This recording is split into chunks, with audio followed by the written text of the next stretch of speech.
Welcome back, one and all, to Dreamworks Dungeons and Dragons. I'm your Dungeon Master, August Schmid. With me, as always, are the wonderful members of this group. We have, of course, Lonnie playing as Nana, Megan playing as Tulio, Hannah playing as Elizabeth, Marissa playing as Hunk, Mason playing as Moses, and Nick playing as Bob the Tomato. As we left off, last we met our party of this campaign, making your way out north from Firebend City. Finding yourselves a bit strapped for cash, all of you chipped in, stole your way through, and bought your own camel sled to help you all traverse the dunes of Firebend. Of course, this was not all, as the reason you had to get a camel sled is Moses, when you were all at the ports, everyone talking about where to go. Moses, you saw a man who brought you into an alleyway who then became possessed by Gabriel. Nana bringing them back to the room you had quickly rented at the Chalice. Gabriel not only made the room silenced and protected, but explained a little bit of the seals and the power of the sword. Now, specifically, that there are pieces, or rather shards, that have scattered across the land, and that indeed, through some clever history checks, Nana was able to remember that one of these was seen over the African continent, in theory not too far off, maybe a little more eastward of here. Some very smart insighting from the group led way to the idea of looking for an observatory or college, and indeed there is an observatory north of Firebend that may have seen it, prompting the need for the camel sled. But of course, once buying the sled from Azure the Genasi, you all headed off and were attacked by two bandit sleds, but the noise and confusion led way to a purple worm attacking. Some incredible nat 20s and protection where Elizabeth was able to keep Hunk from being eaten by the purple worm, Moses wrangling the beast to keep it from eating your sled, Tulio shooting its mouth full of fire, Bob the Tomato being able to bane it, keeping it at that permanent disadvantage, and of course, the two nat 20s of Hunk with the mouth smite just shooting the Bayard, and Nana ramming it to get that final kill. Crazy enough to kill it. I wasn't even expecting that. And so, of course, before too long, you are all now level 4. Truly something I did not expect to happen for maybe a few more sessions, even with the kind of craziness of this world. But without much further ado, we make our way back to Dremor. Now, Nana, you have probably just finished stopping the car. Again, ramming speed, kind of decapitating this fireworm. As I know there was a lot of talk, you guys wanted to loot it. But specifically, I would like to know what things people are trying to loot, if that makes sense, and maybe other stuff that you guys want to do.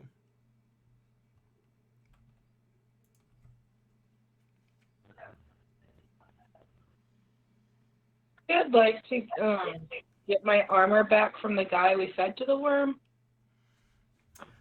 For sure. So and then I would think I need chunk change.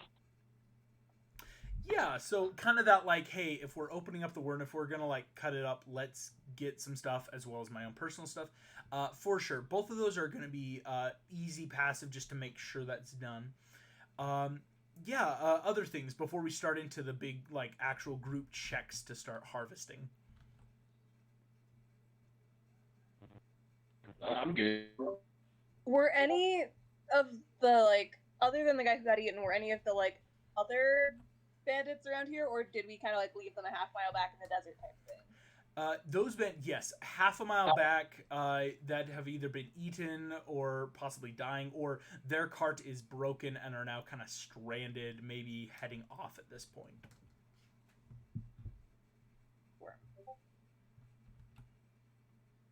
That we have access to.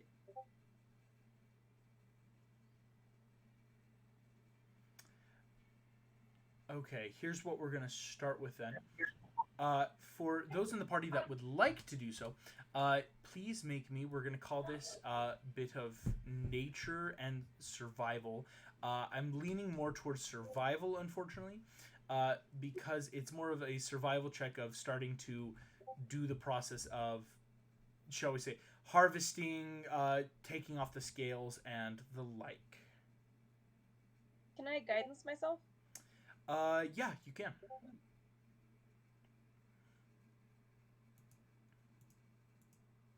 I'm sorry, August, are we rolling to, I missed that part of the conversation. Are we rolling to get into the worm? Yes, this is a survival check of, like, starting to harvest the meat, scales, and the like. That's a dirty 20 for me. Excellent stuff. I got a 21. 21 from Elizabeth as well. Good stuff. Moses 13, still pretty good. Bob Smeo 9. Yeah, Bob, you are a huge moral support, I think is what's happening right now, but it's very hard for you to utilize tools to cut up this creature. That makes sense. It does. Here's what I'm going to say. You guys did a really good job cutting it up. This is a gargantuan creature. You had a for sure group success, so you will have advantage on this check. We need to roll this dice. Keep the highest one. As a 16. You will start with a total, this is important, of 16 sets of purple scales. It is not lost on any of you that this worm had a bit of, shall we call it, innate magic. The scales are important. This is like you have 16 sets that I will say as a party you can decide how you want to divvy them out. But these sets can be used to make armor or weapons if you can bring them to the right kind of blacksmiths. And 16 sets being like a set may contain 20 to 30 scales. And so 16 sets worth are kind of like that big number. The next thing you need to figure out how much we got. Once again, this is with advantage. Saving from a nat 1, a 14. On a 14, you will have gotten a very nice, almost 2,000 pounds of meat. That is, unfortunately, there was a lot of the interior meat or mucus or what we would know as like maybe magic parts that did get destroyed based on the nat 20s with the Bayard, the sled to decapitate, Tulio's fire inside. A lot of that interior like stuff is, but the majority of the meat still exists, and so you will have 2,000 pounds worth of it. What I will also say is that's easy enough. What's the word I want to use? Easy enough to take back. Like the camel sled can still pull up to, even including like if you start going through all this meat, a solid extra 1,000 pounds. Like camel sled, these camels are hardy creatures meant to drag and pull. You just might not be able to do crazy maneuvers with all of the meat on the cart. But that is some solid stuff. I will say, though, this is going to take some time to get back. Hannah, you will be able to get your extra set of armor back from the dude you threw into the gaping maw, who is well and truly dead from the acid damage inside of the worm. And you will be able to grab some of the loose change from the pockets, totaling, I will just say, a flat 5 gold pieces, which came in the forms of like silver and copper.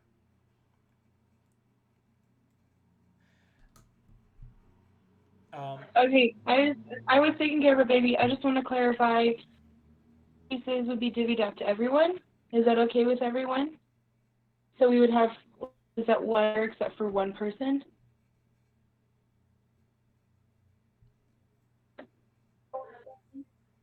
Yeah, there's 6 of us. I'm happy not to take paid like your life savings to try to get this silly. So I'm happy not to take, and I'll just make sure I get my armor. I am I think very that's fair. appreciative of that. For sure, yeah. So yeah, everyone can take a gold piece, kind of that like, hey, I got my armor back, which financially actually is the like smarter of the keeping the armor for you. Do have one question. I know that Meg mentioned this last week, but could we try, if we have to, of the meat and instead drag back the head? Because there's someone who put out a bounty, basically a reward to get. I feel like meat though we could sell anyway, and like kind of a gamble on whether or not there is like a reward, and even if there is, the scales and had thousands of pounds of meat and everything like that. That's fair.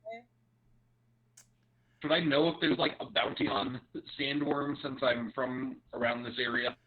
Yeah, I'd say Moses, you would probably have that like better knowledge. Go ahead and make me a history check. Just kind of like that. Hey, have I heard about bounty?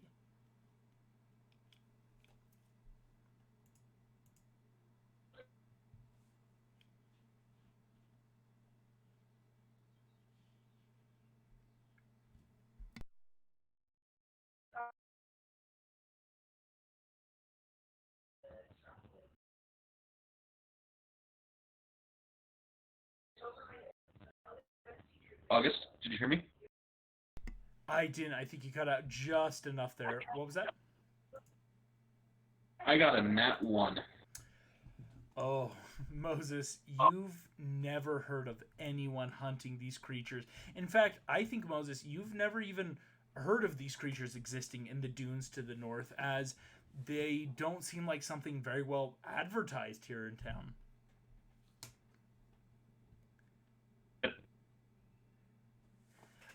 I will say, though, you as a party are completely free, if you so choose, to take the head and like attach a sled and drag it behind.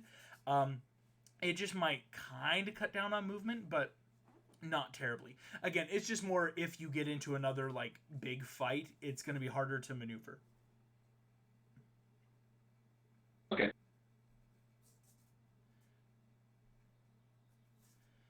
Actually, does it have big teeth?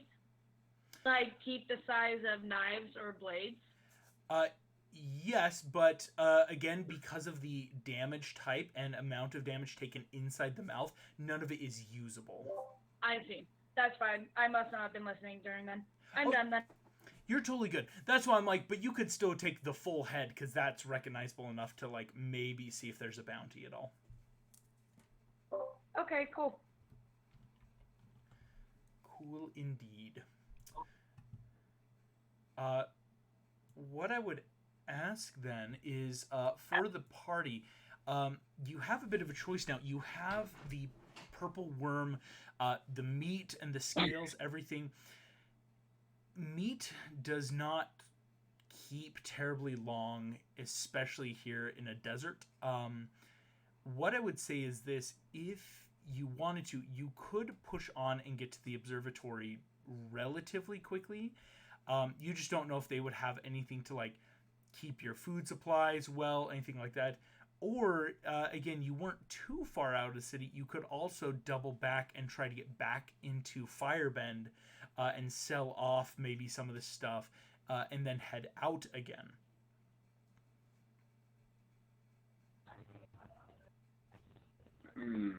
Double back wouldn't be the worst idea. Especially because I think we're only like maybe an hour or two out. Yep. Mm-hmm. So yeah, I'm all down for heading back and selling off the meat and getting what we can for this thing. Same.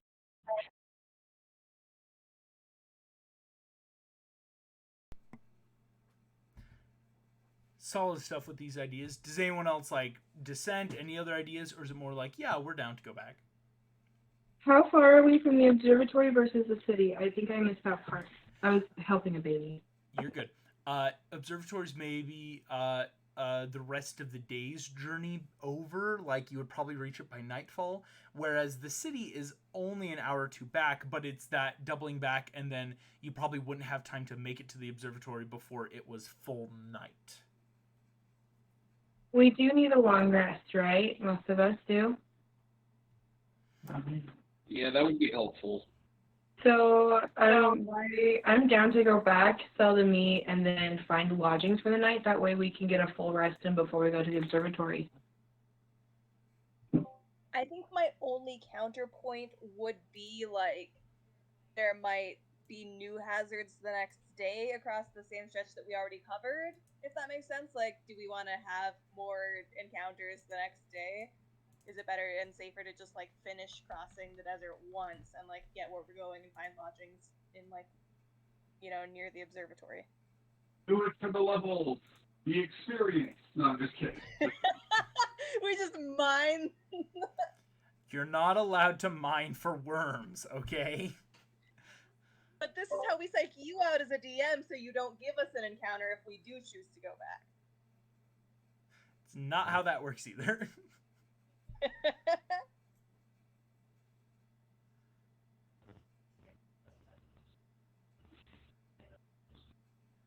I think that's a really good point because we have basically, quote unquote, cleared the way for at least the rest of the day, I would imagine, since there's no more bandits really. The worm took care of those and we took care of the worm. So maybe if we could hustle it back to the city, sell as much as we can, and hustle it back out to the observatory because it's only supposed to be maybe half a day travel. Is that right? Yeah. Then I would say maybe try to hustle to one back. Can I just ask, I may have missed this, why are we so set on going back to the city? To sell off the food now. Is there not like any sort of town around the observatory? Not at all.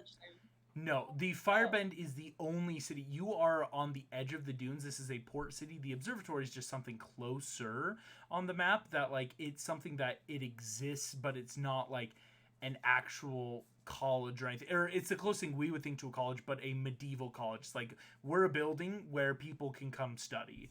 Like that's about it. Okay, I see. Yeah. So here's my idea. We could go back, sell off the meat, get our long rest, and just like we don't even have to wait for the next morning. We could get up like and it's still night if that timeline works out. You get taken off on the dunes when there's less of a chance of people being out and when it's cool. Well, also, if we are going back to the city, though, we may as well, like, see if we can find, like, either a blacksmith to do something with the scales, or, like, if anybody wanted to, see what we can do with those. Like, That's very true. Take a day if that's possible. I am like, I didn't lose a single hit point, so I'm going to keep going. But if people need a long rest, then we can go back to this city. I'm pretty sure most of them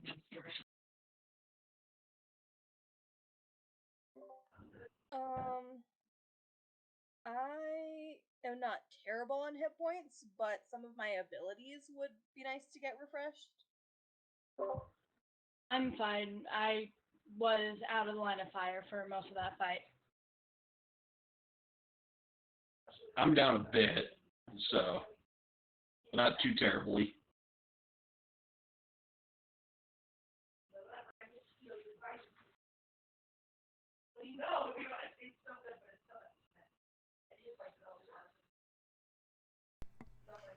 Alrighty. Correct me if I'm wrong, but it sounds like then the idea would be heading back into town, selling off, doing everything we need to, but probably still doing a long rest just because the majority, whether needing hit points or spell slots, just to like be more prepared even if we were to leave later, earlier in whatever day, just to kind of keep up health. Yep. If that's the case, that sounds excellent.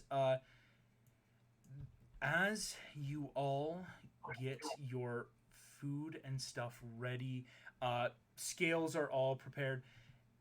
Nana helping drive the cart. It's easy enough to flip around and head back towards Firebend. Uh, Once you arrive close enough to Firebend, what you all would be able to notice is that it's not too late in the day yet, but you would be able to see that we are starting to notice, shall we say, the afternoon crowds are moving in. A lot of like early market stalls have changed or like moved around. And so a lot of what you're seeing right now is a new face of people. These are not the early morning gamblers or early morning merchants, but a lot more of maybe people who have just gotten off work, who are now looking for rest and relaxation as we're heading into this late afternoon, almost early evening.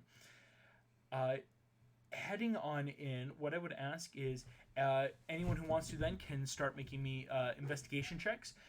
And we'll go through and tell me like where you want to go. If you want to go sell meat, if you want to go and find like something for the armor or anything of that sort.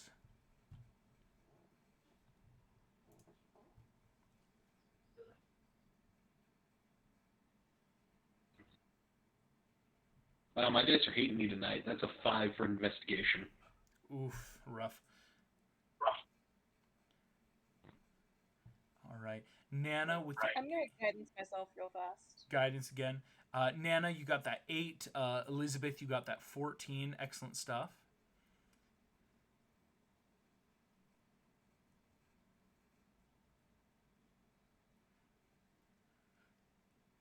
18. 18, and Bob the Tomato with a 19. Excellent stuff. We'll start then.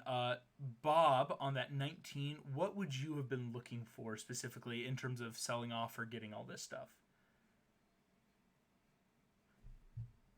I'd probably be looking for like hole in the wall shops where we could either get a good price or that kind of thing.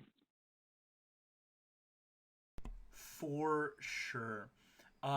There is a couple hole in the wall stuff. What you're noticing again, this is that different tone of Firebend now that we've seen the afternoon crowd shuffle in. There's a lot of hazy heat that kind of lingers in the air. And in about a moment, Bob, as you guys are kind of like walking back through, you'll be able to notice that around one of these corners, there seems to be a butcher's shop. And specifically, you're noticing that unlike maybe some more prominent market stalls or even, shall we say, more known shops, this is a very, like, it's opened, it's got a quick awning that's been propped up outside, and, like, a handwritten on a chalkboard in that very elusive cursive script where it says just, sell or buy meat, name your price. Oh, cool. Nice.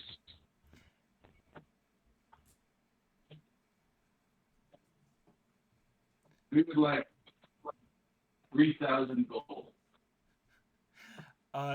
You hop up. Say we would like 3,000 gold. You look down and you notice that the man in front of you has that very like bronze tan skin. Obviously has lived in Firebend his whole life. But also has that very pointed ear, which denotes him as an elf. You see, looking at you, hello, my tiny talking vegetable friend. I'm sorry, I didn't quite hear you. How much did you want? We want all of your gold. You see, he kind of laughs. I want all the ham. All the ham. You see, as he just giggles, he kind of looks up, noting you all. Kind of like brushes his hands off with some of the more like fat and tendon he was working with. Hello, well, my name is Bediza. It is a pleasure to meet you all, but I'm sorry, your talking vegetable friend does not make much sense. Why am I giving you all my gold? Can I use persuasion to ask him to give us all of his gold? Just to give it to us or in exchange for the meat? Well, we'll give him the meat if this one doesn't work. Gotcha. Yeah, go make me a persuasion check. Just like, let's loosen the gears of this bartering. Like, let's start high. Oh, jeez. 22? Yeah. Bob the Tomato, why do you have such high persuasion? For reasons like this. I mean, isn't he a bard? It makes sense. Charismatic tomato. Does make Yeah. sense. Your job is to get others to persuade. Your job is to persuade others to come under Christ. They're using it for evil. What kind of tomato are you? Come on, you gotta be. You're the Lord's tomato, Nick. You're trying to swindle this guy. You see, a 22 is really good, where it's easy enough that you guys can quickly like point out the like meat you've brought. You see, Bediza kind of like sits there, and he doesn't have much facial hair, but he kind of like puts his fingers upon his chin, just pensively. As 3 fingers touch, you see he goes, "So, you've brought fine offering. How much? 2,000 pounds worth of worm meat, you say?" Yes. Well, I can't say that I've personally eaten worm. Most don't have the chance to experience such a delicacy before they die. In fact, I'm not even sure it's a delicacy. Would you mind? May I cut off a flank and cook it for us? We can taste it and see if it's good. I mean, that makes sense to me. Yes. Yes. Over here.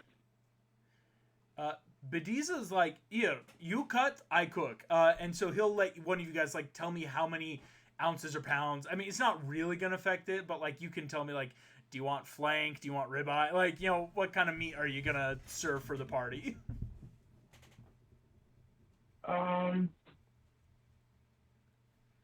Like the filet mignon of the worm. Because if anything's gonna taste good enough to make him buy it, that's gonna be it. Gotcha. You get the filet mignon, this kind of, the smaller end of this tenderloin of a worm, which is just a weird concept.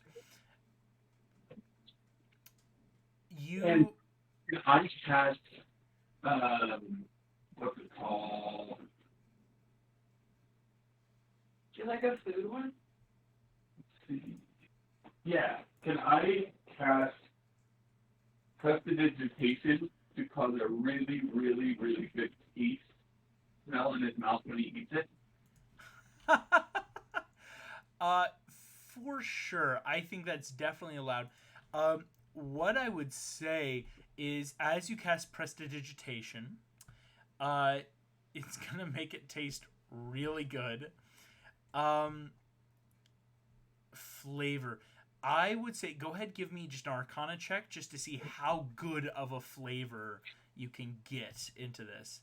Wait, is this stealthy, Nick, or is this just you want him to see you cast prestidigitation? No, it's stealthy. It's stealthy. Does he have to also roll a stealth check? We will. I just wanted to see what the Arcana check would be first to get that ready, and so there will be a stealth if you don't want him to notice. It's a 13 Arcana. It's pretty good. All right, go ahead and make a stealth check. If you're not 20 this, I'm gonna laugh really hard. Wow. 17. I'm not rolling too bad. Honestly, Bob the Tomato, you know food and vegetables, and so as he cuts it, a little bit of this filet mignon, you know, Elizabeth helping cut it off, all of you watching, he quickly pulls out what seems to be just kind of like a flat top iron plate, quickly lights a fire, gets it heating, and just kind of sears it, just drizzle of oil, some quick spices, throws it on. I will say, let alone without even Bob's presentation, all of you smell this meat smells actually really good. It's very much what we would call a pork consistency. Like, it's a little pink but kind of grays. As he cuts it down, gets it all ready, he's going to chop up and offer anyone who wants to try a bite to have some. But of course, Bob, you are ready with that prestidigitation for Bediza to eat some himself. As Bediza takes a bite of this worm filet mignon, you watch his eyes go through a couple different stages of thought. Of he chews, you can kind of see him move it around in his mouth, kind of like half chew, where you like do that thing with your tongue where you're like pushing it around, and then he swallows. Oh, this is not bad, I must say. In fact, this is rather nice. Oh, well, now I cannot say I can charge 3,000 gold. He kind of winks at Bob the Tomato, looking at you all. How about this? It has been quite some time since we've had solid meat production here in Firebend. Mostly we just have lamb or small chicken, but how about this? For 1 pound of this worm meat, I am willing to offer a singular gold piece. So I could offer 2,000 gold for all of your store. And that's not a bad deal. How much would you be charging per pound when people buy it from you? You see, he goes, what? No, I'll buy it from you for a gold. I'll probably sell it for 2 gold a pound. But of course, it would mostly be in ounces. I charge silver for the ounce.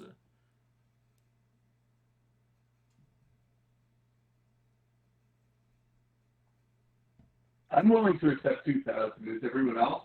Yeah. That sounds good to me. We could try and haggle, but I feel like 2,000 is already a pretty fair price. Yeah. Right? Let's do it. Yeah. As we all kind of agree, I will even let you know, like, any of you would kind of know 2,000 pounds of, like, pork, again, the, like, closest substitute, you would only maybe ever get, like, 200 gold for pork. He's kind of added a times 10 modifier because it's that, like, hey, this is a magical purple worm meat that tastes really good, and it's very, very impossible to ever eat in your life. So it's kind of that, like, he's definitely willing to say, like, oh, no, if you're down, like, I can do this. Bediza will start shaking hands, just, listen, it's a deal. And here, let me cut some up. I'll serve it to you, and you can take some of the meat yourself. It seems only right that such brave adventurers get to have a taste of their spoils, no? Sounds good. Excellent. Well, and you see he kind of like starts chopping them. These are more what we would just call like flank steak. You know, they're nothing fancy like the filet mignon, but enough that it gives you all like a good ration's worth. You know, like it gives a good day's meal if you were to just kind of eat through it. And with that, he will hand over the gold. What I would say is dividing up equally. Everyone will get 333 pieces of gold. And from there, you can just haggle who gets the last piece.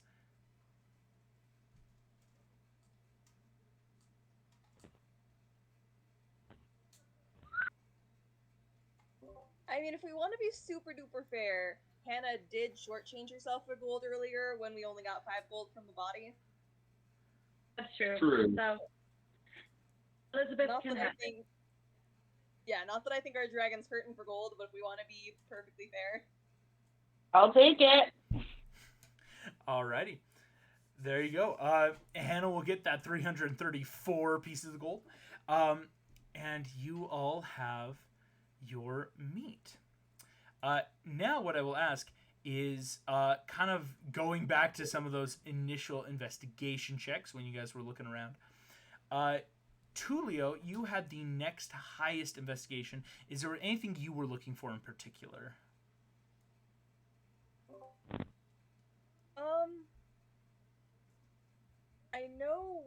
our big things were the meat, and then seeing if we could get something done with the scales. Mm-hmm. So I don't remember how much here we got in this party as opposed to other parties about like what we need to find in terms of like blacksmiths or like magical specialties or whatever.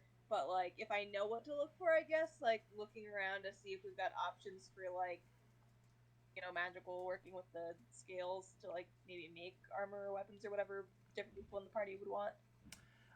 For sure. What I will say is, and this is something for kind of everyone, because of the amount of times it's happened in our campaigns, I have made a bunch of different like minor rules and ways to like make armor, scavenge for meat and scales. We've done it so often now. What anyone would know, even your characters passively, you can make scale mail. That's something that like blacksmiths can normally do. It's usually using just like metal plates. So it stands to reason that if you bring the right amount of scales, you could get scale mail made out of other creatures. The specific mechanics, of course, is you will need at least 10 sets to make a full, like what we'd call that plate worth of armor. 10 sets to make a full armor piece. And of course, you can't just make this on your own. You're going to need to find either a blacksmith and then a mage, someone who can like keep the magic and someone who can build it, or someone who can do both, right? Someone who is like a scale maker, someone who works specifically in that. What I would say for you, Megan, in terms of just if this helps with your investigation stuff you want to look for, mostly you are dealing right now with you have the stuff, but Firebend doesn't seem like it's big on crafting. It doesn't seem like it has a ton of crafters. But if you spend a good amount of time looking, you could probably find at least a blacksmith, if that makes sense. Someone to maybe, shall we say, do the preliminary work on the scale mail. Mm-hmm. So I guess here's the other question. Were you going to say something? Yeah, sorry, I was just going to say, do we also want to see about maybe outfitting the cart with scales? Like That's upgrade an that? option. Yeah, so it's more of an armored vehicle. Yeah, because my question was going to be if anybody in the party particularly like wanted scale mail, because like I personally don't, because my whole thing as a rogue is stealth. So it's that like if anybody like wants the scales versus if we have another use for it, like trying to reinforce the card or something, like what do we as a party want to do with? I think you said we have 16 sets of scales. 16. Mm-hmm. Yeah. I have As a barbarian, pretty decent armor, so I'm happy to outfit the card. We could get yeah, the and as a barbarian, the most I would want is like a shield if we could get one out of the scales.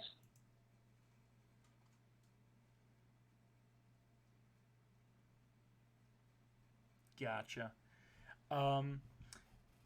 If no one really wants like a full set, although Megan did just throw in, of course, camel armor. I have a question. Mm-hmm. This is very hypothetical because he doesn't ask for it, but like, how many scales would it take to armor Bob the tomato? Because he's a tomato. I'm just curious of the hypothetical. He doesn't want it. If Bob were to get armor, you would only need one set of scales. And the reason being is you would think, why not half a set? Well, it's one set because you're probably going to break a bunch, making them fit a small, tiny creature, if that makes sense. That makes sense. He's saying it would inhibit his abilities, which I believe him. He knows best. But I was just curious. No, for sure. I like the idea of armoring the what is it called? The cart, because we can buy more camels. I don't really want to have to buy another cart. That's a very fair assessment. As carts are going to be like that. It's harder to get a cart because these are made for the dunes. They're made to be outfitted. If you guys were to outfit the cart, that would actually probably be easier than making magic armor for yourselves. That is, you just need any blacksmith who can take the time, and if you commission them and say, can you outfit our cart with these scale sets? What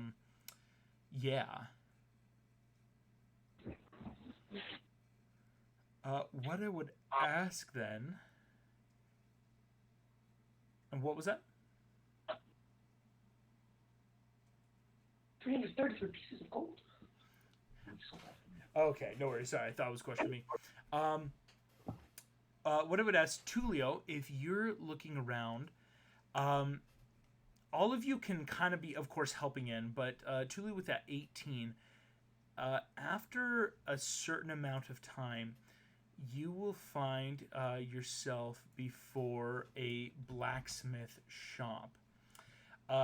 Looking in, you see that there's a bunch of workers in, specifically what seems to be a definite humanoid, as opposed to like what looks to be a lot of like gnomes or dwarves.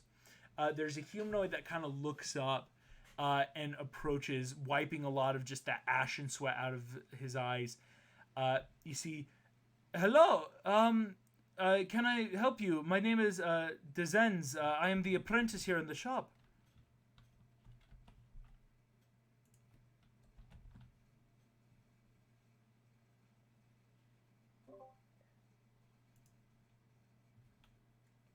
Am I the spokesperson for this part? I thought I was just finding it. I mean, you could pass it off if you want to.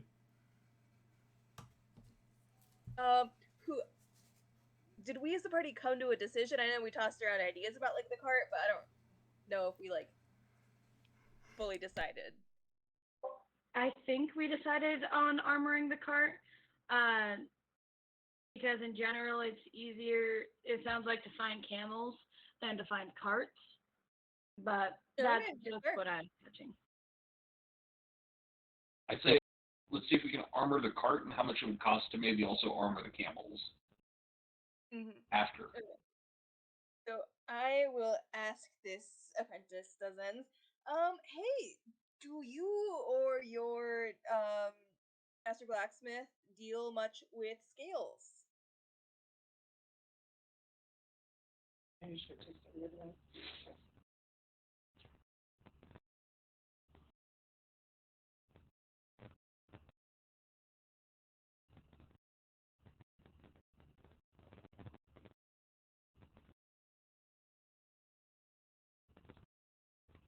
Well, we have a once-in-a-lifetime opportunity for you guys to deal with a very rare material, and I'm gonna like do the whole show and tell thing with look at these magical scales that we got from the sandworm that we killed, and aren't you guys so lucky to be able to work with it? And before pitching the, would you be able to do something to reinforce this cart with the scales? And basically be like, hey, if I make this sound cool enough, maybe they won't like charge us a bunch for labor because it's like we're doing you guys a favor, and maybe if there are skills left over, you can keep them. Megan, are you asking them to work for exposure? Are you trying to persuade them to work for exposure? And I'm offering scales, which are a crazy big resource, I'm assuming. Like, you know, depending on how many sets it takes to armor the cart, they could have some extra sets of scales that they would be able to use for work later for other people that they would get paid for. This is a DC 25 persuasion check because you are asking them to work for a form of exposure.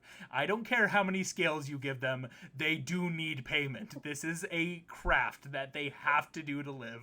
Okay, well, at least like a discount maybe. Like, it's just I'm seeing what I can get. Make me the persuasion check. Okay, I'm guidancing myself. Should I roll the d4 first? Sure, roll the d4 first. Can I get Bardic Inspiration? Fine, Bardic Inspiration. So there's, okay, 3 on the, there we go, 3 for the guidance. Go ahead and roll a d6 for the Bardic. Okay, 5, so we're up to 8. Tulio, what's your persuasion bonus? +5. Okay, so right now you have a plus 13. Right now you would need a 12 or higher. You will.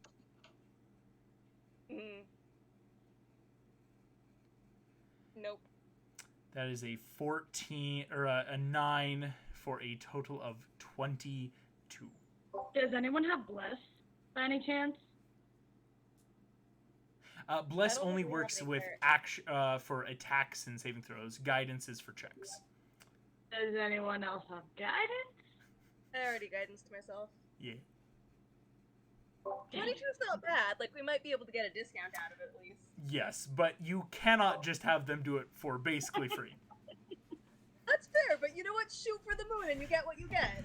Shoot for the moon, but pay people what they're worth. I am a rogue, dear. No, you don't get to pull that's what my character would do. Come on. Listen. I think it's perfectly legitimate, and honestly, I don't think it's a bad idea. And tell me that Tulio is willing to pay more money than he has to ever. No, you look me in the eyes and say that you want Tulio to be forever known as that kind of influencer of like, this is really more for you at this point. But you do get a 22. It is a very good persuasion check. After just a moment, you see Danson's kind of realizing like this is a bigger thing than just like what maybe an apprentice should handle. Runs back and leads back in a currently still smoking, as if probably they were standing in the forge, a dwarven man named Tamelk. You see Tamelk comes up, Dezen's just standing behind, and Tamelk says, "Right, my apprentice told me that you were expecting something to be worked on with a cart. Let me see these scales and the cart, please." Yeah, I will show him the scales in the cart. Kind of leading me around. As you do, you see Tamelk is taking very careful inventory. At one point, he pulls out what seemed to look like almost a protractor, just taking little measurements, really going once and over. "So, this seems to be a standard camel sled. It has seen a bit of damage recently, but still fairly new. How much scales do you have? Okay, well, if I were to give a good price estimate to outfit your carts, I would say I would need about 10 sets of scales. And of course some time, labor. We could work on this and have it done for you in a day's time, and it would only cost you, say, 50 gold pieces."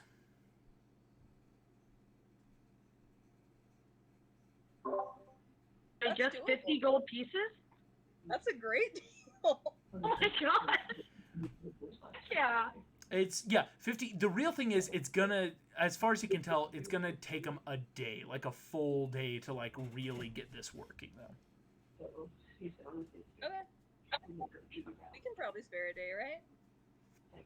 In which case, I'm wondering, how many camels do we have? Currently you have 2 camels. Okay, never mind. Why do you ask? I'm curious now.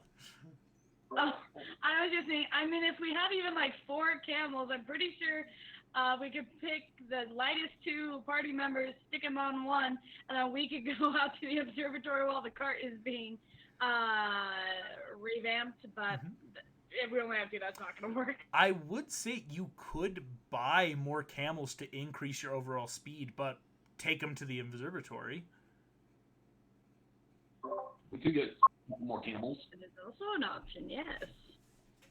Yeah, especially if you said that would increase our speed, like when we do have them all hitched up. I think that's a really good option. It's kind of it's the equivalent of a dog sled, but with camels, where it's like, hey, it makes it a lighter load for the camels. We can travel easier. The thing is, and this is kind of just basic knowledge, each camel is going to cost about 65 pieces of gold. To which I will also say, who's going to foot the bill for the upgrades for the sled? Well, give me a second. How much? I'm gonna do some quick math and see how stuff shake out. For sure. And what was that? Yeah. How much were the upgrades for the sled? The upgrades for the sled are only going to be about 50 gold pieces. And if 2 more camels would be 65 each, with the upgrades for the sled, that would be a total of 180, which divides by 6 nicely into 30 gold pieces each. So if we all just dock 30 gold pieces, however that would shake out in game, it's that we'd all have that quick, easy contribution to get all of the everything.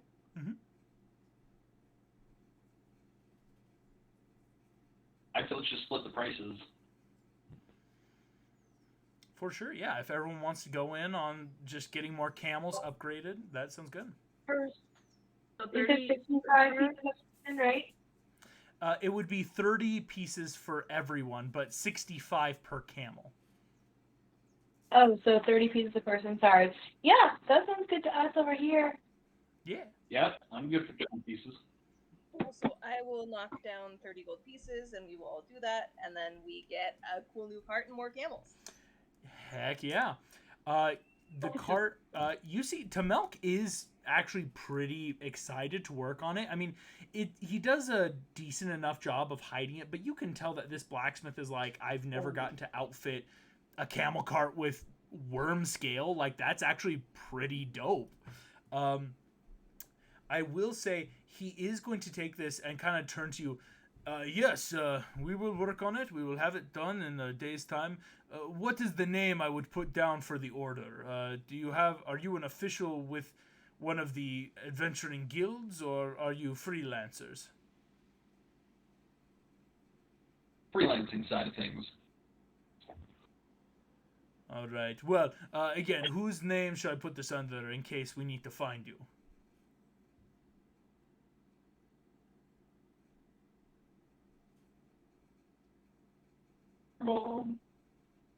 I'm so tempted to just say put it under Gabriel. But that's just your wife being a chaotic little shit. Do it in your cool. Do it in your cool. Nana already has some kind of reputation here from living here or having. She's already been known to have lodgings here, so it makes sense to put it under her name. That's fair. Okay, sure. I'm happy to have it under my name. This is Nana. For sure. Nana, you put down this name. They just kind of take your quick information. It's more or less just kind of like in real life of like, hey, if we can't find you, what's a good place to check? Like little things like that. And you all can head off and go buy 2 more camels. And I will say, this actually is very pleasing to the blacksmiths who they don't want to have to look after your camels. It just would have been that, like, dang it, we have to because we're working on the cart. So they're super happy with, like, yeah, take your camels with you. We don't need a bunch of camels sitting around the shop while we try to work on your cart. Cool. Now the thing is, you have all your camels. Yes. Just to clarify real fast, so they said they needed 10 sets of scales. Does that mean we still have 6? Correct. Okay. And I Just should checking to make sure we like have that noted down for future reference Yes. if we ever want to like. Yes. Make sure that's noted. Just like make a little note. And it's important to note that while the cart is being outfitted, the blacksmiths would be able to know they can't make these magic items for people right now. It's easy enough where it's like they don't really have to do a ton to get the scales onto the cart. It's more just like a bit of like planning and management of making sure they're all like sealed on everything. It's if you wanted to make like armor, like shields or scale mail out of any of the remaining 6, that you still might need a mage or someone to help get that magic functioning.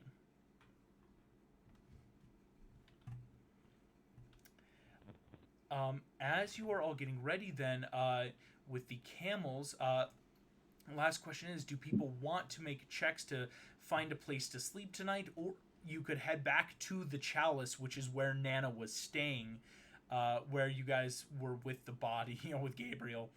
What's kind of the vibe? Like, you could go back to the Chalice, or you could look for, like, a better inn, if that makes sense. The Chalice is a rat hole, in case anyone forgot. So,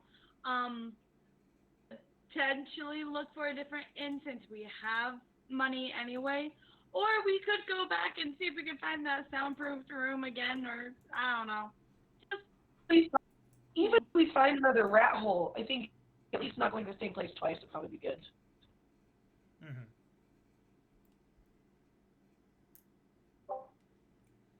fine with finding a different place. I'd say we should still make it around the same price as the rat hole, just because if you want to keep money, you don't spend it. Yeah. And you don't flash it. Yeah. So maybe not getting like a very fancy or nice, but something that like a probably similar quality but somewhere different. Yeah. Alrighty. Yes. All of you can start looking around. Because you're not looking for... I don't... not that it's bad... Excuse me. Not that it's bad to look for something good, but it is easier to look for something cheap. Within a moment, you find a interesting enough looking tavern that seems to be called the Beggar Sled, which has like a painting of a camel sled with like a vagrant sitting on top, just kind of like asking for money. It seems to be, though, like a little bit different than the Chalice. The Beggar's Sled is located in this kind of like more adventuring district. Like there's a lot of people inside and out. The main thing is you do notice the street outside is absolutely packed with beggars. Lots of people of different races and walks of life are asking for money. And all of you notice a lot of them look actually truly desperate. That they seem to have those sunken in eyes. When your party approaches, a couple of them take note and are going to call out. You see, "Are you adventurers in our town? Please, times have been so hard since the world has gotten so wrong. The omens in the sky, please, we need food. The bloody moons are going to cause the ends we need to feed our families."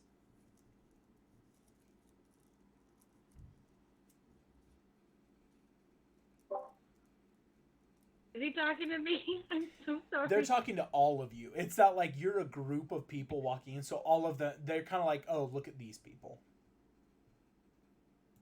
I am a horrible person. I am very used to seeing a lot of less fortunate people in my times in the army, and I'm just kind of gonna ignore them and keep going. What exactly are they asking for? Money. If we give them any money, they're gonna know we have more, and they're gonna keep on badgering us. I am ignoring them.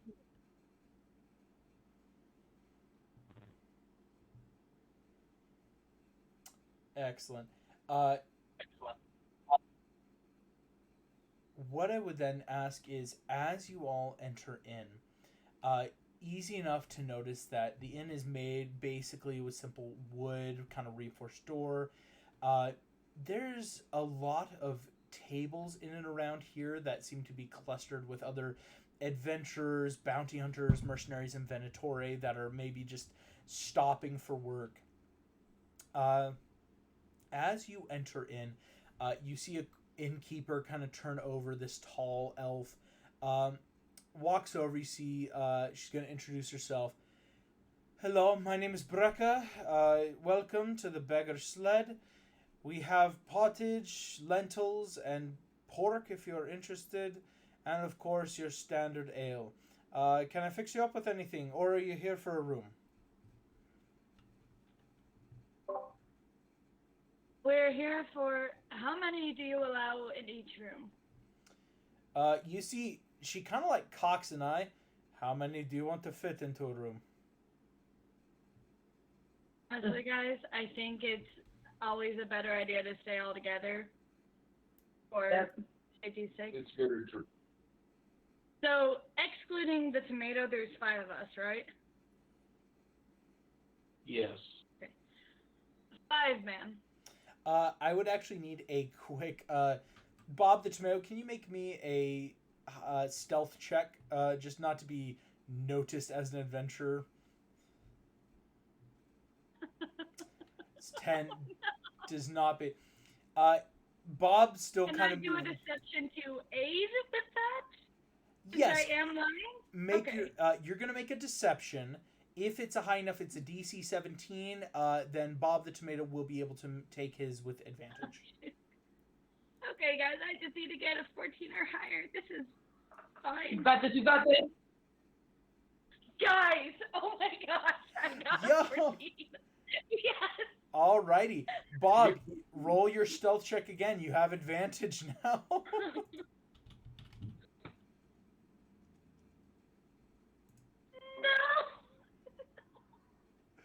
Oh. Truly sad. Truly sad. You notice that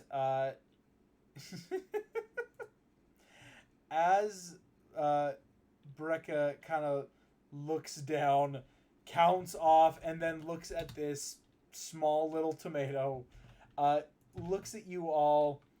So that's 6 for the room. We count any sentient being.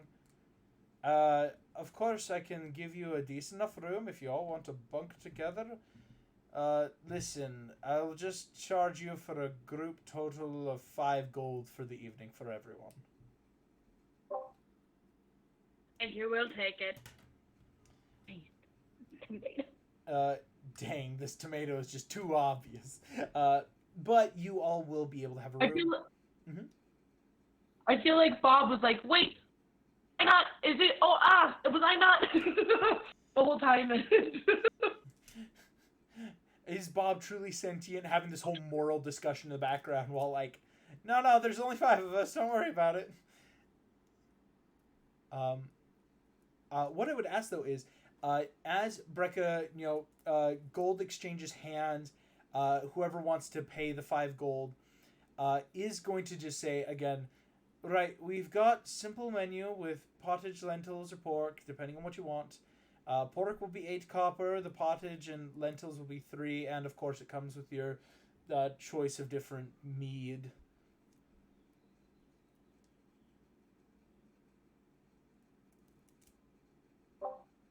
Is anyone actually hungry real quick? Because I feel like we just ate meat from the worm, so I don't know if we even need dinner. Are we just going to bed? That's a good point. We did just have meat. Hunk always wants food. How well would the food they gave us hold up for a journey?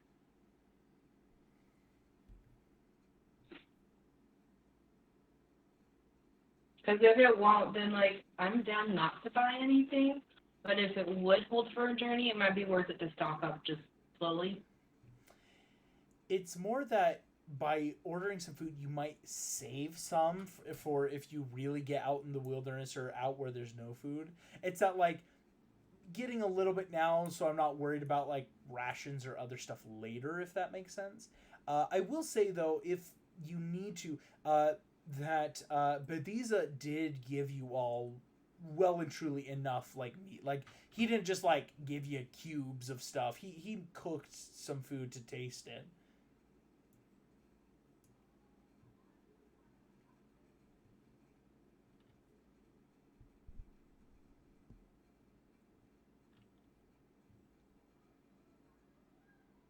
Alrighty. What I would say then is before we all turn in for the evening, is there any last what's the word I want to use? Is there any last things people would like to do, here in the tavern, or any other checks that want to be made? Well, I was just curious, who's paying for the room exactly, or are we splitting it? Oh yeah, who wants to pay for the room? It's only 5 gold, but if everyone wants to maybe chip in a gold or anything like that. Yeah. I'll chip in a gold. I can chip in a gold. I'll chip in a gold.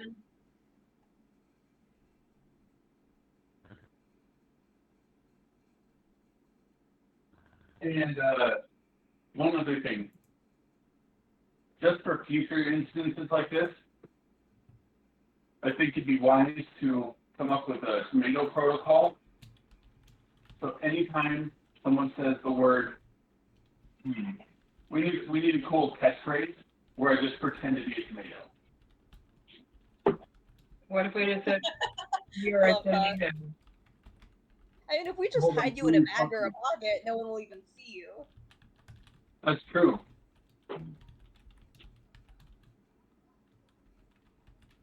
Just a fob into a bag of holding for a bit. For sure. No, I think that's it's that easy enough. You guys can discuss like, okay, let's definitely get like a catchphrase or a code word. So like, yeah, it's just the 5 of us, and then you don't have to pay for a sentient creature, if that makes sense. How about code word is sauce? Perfect. Perfect. Like, we're threatening to turn him into tomato sauce if he doesn't stay quiet. When someone says sauce, I am going to be so frightened that I do not talk or move. Perfect. Yes! I love it.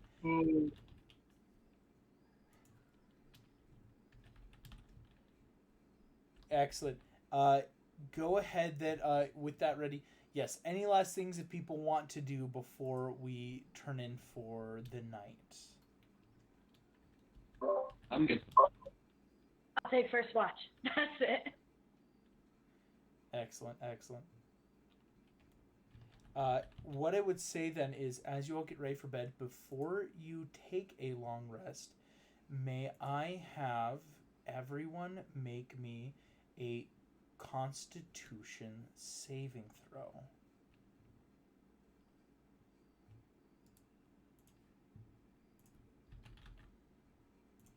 Yes, of course. 18 for Moses.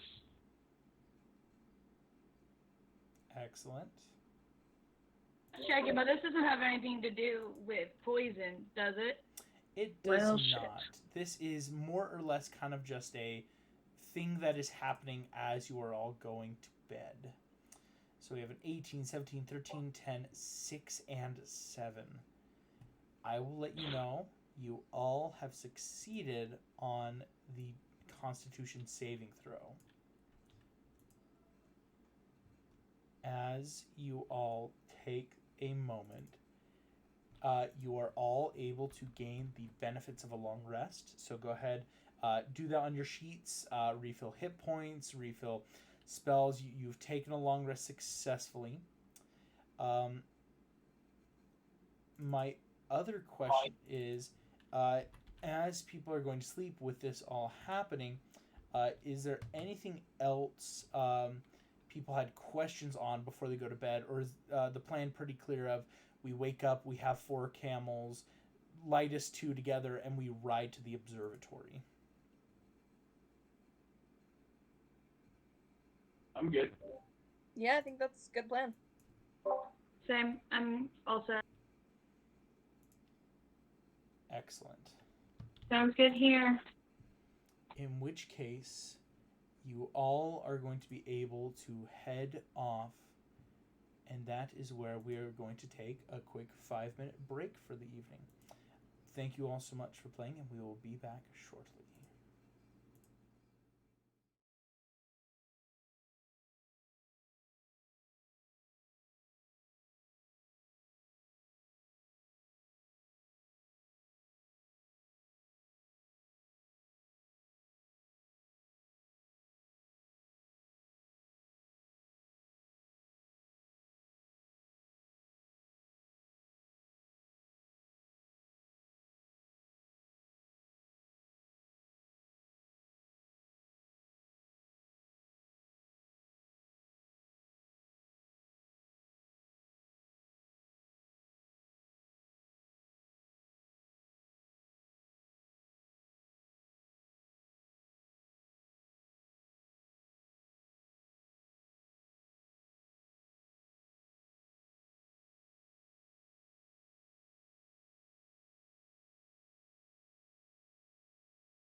As we return back to the world of Dremor, the sun is rising over Firebend, and within a few short hours, all of you will be able to ride Camelback back out into the dunes of Firebend. Now, what I will ask is, you do have 4 camels currently. How do people want to divvy up who rides with whom? Obviously, Bob the Tomato is small and can go with anyone, but which will be the camel with 2 people?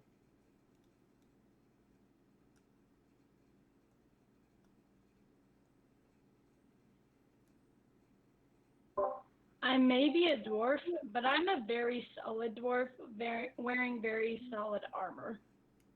I was about to say, I'm probably pretty light, and obviously, I mean, Bob's a tomato, so he could just be on somebody's shoulder. Yes. I'm not sure what everyone else's proportions It's just are. where is Tulio going to go and where is Bob going to go? Just marching order.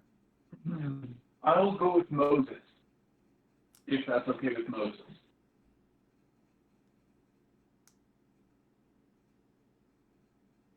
I'm good to go wherever there's a space. I don't know how heavy I am. I think you have your own camel. Oh, I have my own camel? Yeah. We have 4 camels. Oh. Yeah. I was a little bit confused. I'm probably lighter than Moses. I think Elizabeth may be lighter than me. Well, Elizabeth is also heavy armor, though. Yeah. Right now, Elizabeth and Nana have full armor. Moses doesn't have armor, but Moses is a full person. Same with Hunk. Hunk has full armor. So it could be Moses and Tulio are the only ones without armor, and so that might just help. So I can go with either Moses or Tulio, and then Hunk could have his own camel. I don't know if that makes sense, but those with armor can ride with those without armor. Yeah. Alrighty. If that is the case, sounds like a pretty solid plan.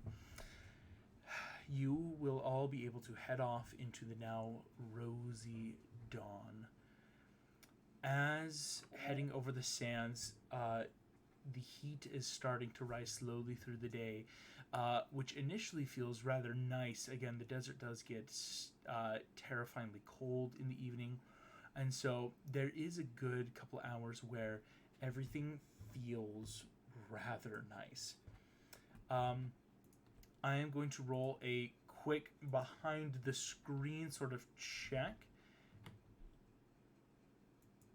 Alrighty. I'll let you know that was a 17.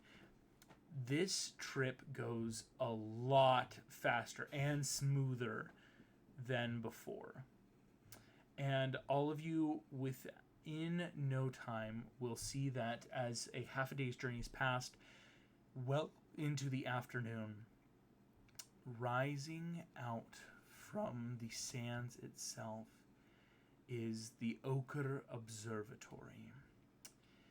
Now, as you see, the observatory is a beautiful looking building. You are first drawn out at the very top. There does seem to be a beautiful domed building with a rather large, impressive brass telescope that sits out atop it.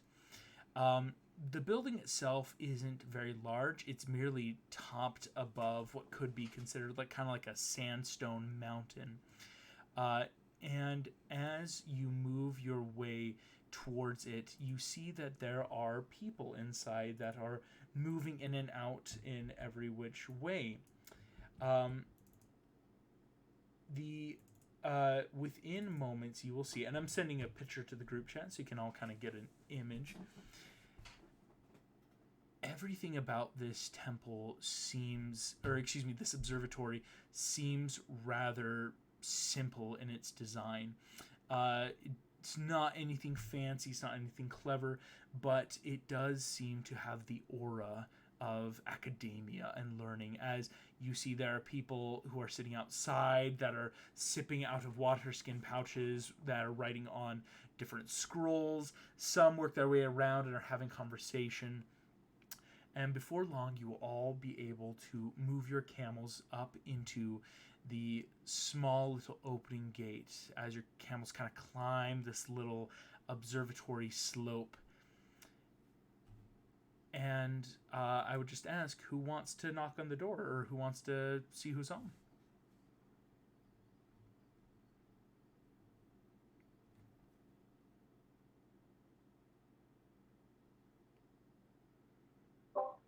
Yes, I will. All right, Nana, you go in.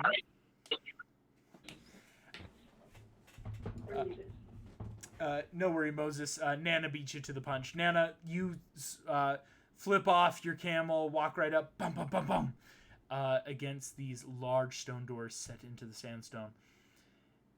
The door opens with a low creaking sound, and you see a Genasi woman. This Genasi, she has rather beautiful hair, and you can quickly realize this is a fire Genasi, as flames kind of trickle down, like, when you watch glass melting, that kind of reflective clear and red substance down. The Genasi woman looks out at all of you and seems rather surprised. Hello, we were not expecting any visitors. How may I be of assistance? My name is Hulid. I am the caretaker here at the Ochre Observatory. Thank you, Hulid. It is very nice to meet you.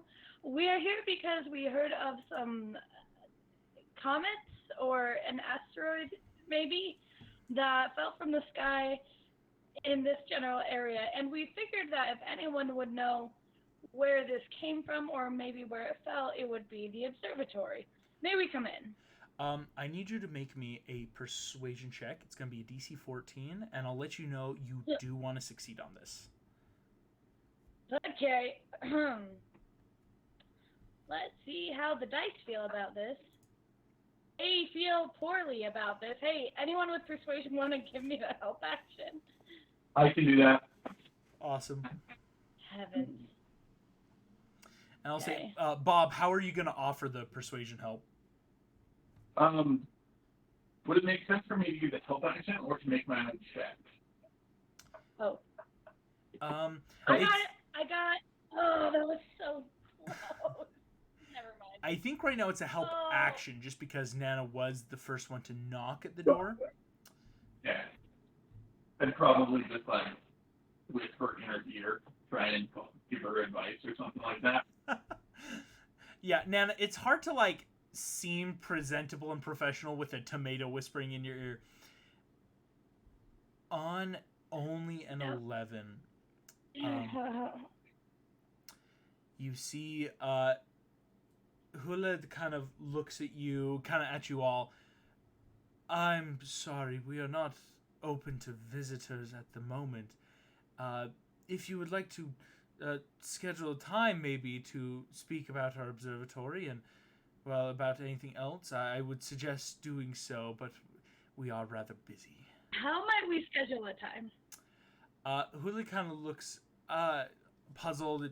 Well, I would simply say to write a letter, send it off, and just schedule a time. I'm going to pull out some paper and immediately start writing and want to just put on there, Dear Ochre Observatory, is that what it was called? Mm-hmm. Whom it may concern at the Ochre Observatory. The adventuring party, I don't remember what we're called. We, as an adventuring party, interested in the heavens, and we would like to schedule a time for us to come and take a tour of the premises and perhaps discuss some recent events. And then I'm going to hand it to her and just say, could we schedule this for at your earliest convenience. Go ahead. You hand over the paper. Hulid looks from the paper to you. As I was saying, you may write us a letter and schedule a time within the next 2 weeks. No earlier. I'd like to roll intimidation, go right up to her in her face and say, 2 weeks is not soon enough. We need to get in today. Go ahead, roll intimidation. I like it. I can give her the help action on this. Yeah. Excellent. I can guidance her. Here's the guidance. Can she give me guidance? Yes. What is that, a D4? A D4. Yep. Okay, so 12 plus 4, which is 16. You rolled 2d4. Thankfully, they were both 2, so that is only a 14. Oh, did not realize it rolled 2. I am so sorry. Oh, you're totally fine. It's just very fortuitous that they were both 2s, so it's like, well, perfect. A 14, which is the DC needed. Oh, thank goodness. Hulid looks rather intimidated. I'm sorry, I didn't think it was that important. We don't have any visitors, and you all seem rather peculiar. I didn't just want to let you all in.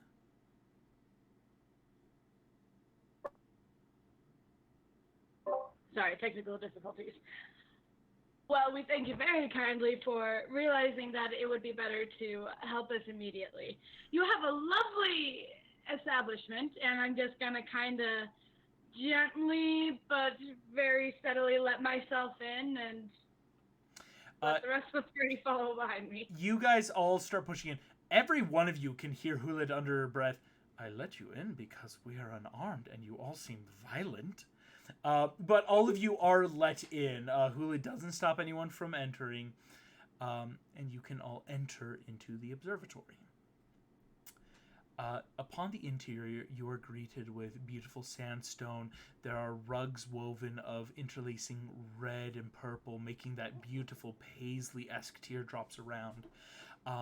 And through these rugs, the entire building does have that slight smell of like sweet incense and balsa wood. That very like smoky fills the nostril.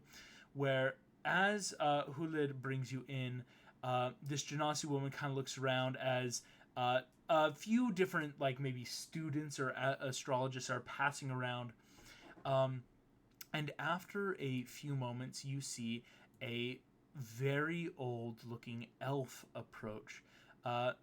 Now, this elf, you see, approaches, says, "Hello, my name is Dovharith. Excuse me, Hulid, who are these people?"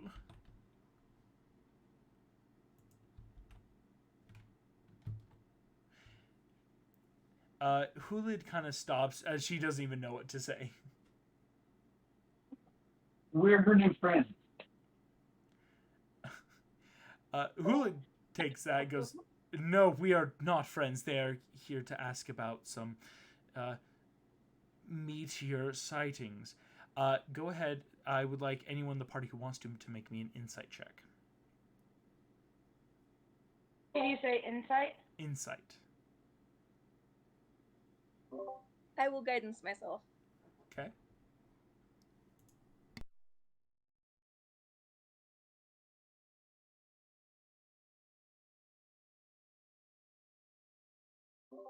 $18. That is an 11 for Moses.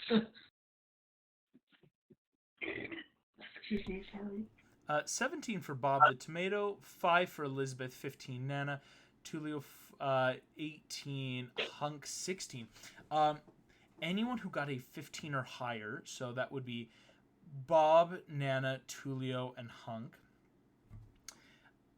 As Hulid says they're here about meteor sightings, you can see that she has a look of maybe what we would call not fear, but of unrest, as she is trying to convey an unspoken message to Dofharith in talking about the meteors. Can I jump in Mhm. and just say, it seems like you noticed them as well. It would be in your best interest to give us any information you may have. Make me a persuasion check.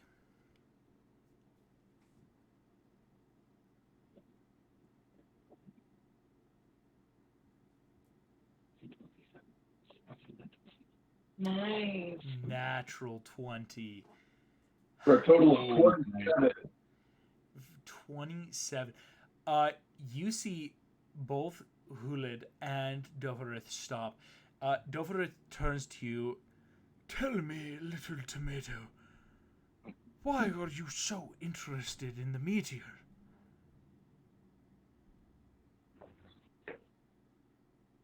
It seems that it had a corresponding meaning to something that we are learning more and more about.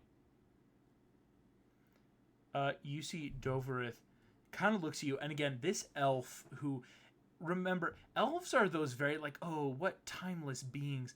Even this elf looks old, and so as he stares, these like almost like iridescent sea green eyes slowly peer at you, Bob. Young tomato, if indeed this poses interest to you, I would be happy to share what we know if you are to share what you know. One of the great gifts of learning is that none of us ever truly finish learning. And so, if we can come to an agreement and choose to be friends, then we would be quite interested in why you are all looking for the meteor. I feel like this is like a group decision to make if we want to give out that information. You are right, Bob. That is a bit of a group. Like, I would say it's that very unspoken as a group. You can all kind of like talk now, even though you're not saying it. It's like, do you want to fill these people in? Give them like, the information. Just like give them just enough that they let us in. Like not enough that they know everything. I'm down for that.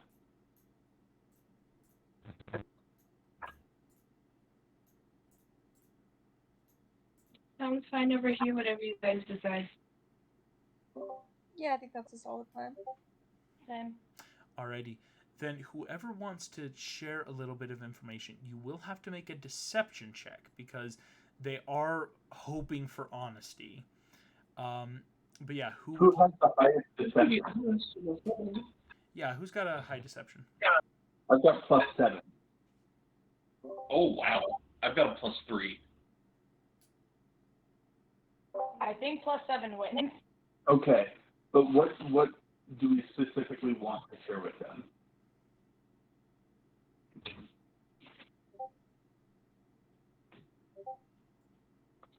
We could say that we've heard some prophecy about, or we heard that there's some correlation between the red moon the other night, unless it's still red. But anyway, the red moon and starfalls, recent starfalls or something like that. That maybe there's some sort of omen, I don't know, something like that. So it's kind of, yeah. but we're not giving specifics, if that makes sense. Okay, yeah. So I think what I'd say is this. It doesn't seem like it would be a coincidence for there to be a red moon right now and have that asteroid. And we've heard some prophecies about omens, and we want to find out all that we can. I like it. I think that's actually a pretty solid place to start. Can you then give me, Bob, a deception check in just kind of starting with this correlation of hey, we saw the red moon, we've heard some stuff, we just want to see what's going on. Can I guidance, Bob? Yes, you may. Is that a D4? Mm-hmm. Yep, D4. So 19. 19 is really solid. Bob, you share this information. Hulid and Doverith kind of look back and forth at each other. I do have to make a quick check. Both of their insight is relatively the same. Okay. You see that these two individuals will turn. Well, Hulid speaks. I believe we can share some things with you, if you would kindly follow me up to the observatory. As she starts leading you all up, far across the room, this set of stairs that kind of starts along the circular wall and begins wrapping their way upwards to the left. As you all walk up, Hulid and Doverith are going to begin speaking, just kind of some preliminary stuff. You see Hulid says, I apologize that we were very cold before, but we were rather shocked to see the meteor, and more so that anyone would come asking about it. It seemed that this astrological sighting was something that was in fact a predicating omen to the moon's bloody state these days. All of you would know she is right, as even last night, any of you that would have been up long enough to check, the moon still has a red glow to it. As walking up the stairs, you see that Doverith will kind of take over the narrative at this point and say, we were up late doing star charting of the systems, and it was my eyes that first spotted a bit of an irregularity out in the galaxy. As you may know, our stars, or rather you may not know, starlight that we see are actually just suns from far-off places, giant balls of fire and gas that burn brightly. Now, these stars do not travel quickly to us. Indeed, they take thousands of light years to attend to our eyes and to show us when they change or brighten or dim. But the other night we noticed that something was happening to a grouping of stars that were not light years away, but rather close. You see, at this point, Hulid has brought you all up to a massive circular door in this ceiling, about like 3 feet above her head. As she reaches up, a little bit of magic kind of comes out of her hand, and almost that mage hand opens the circular door, which opens like a pie piece down, and a set of stairs slowly descend before her, very steep stairs. Hula turns as she kind of brings you all up into the observatory. When we saw this grouping of stars behaving irregularly, we did calculations and, through some magic of our own, discovered that something was happening in our current space.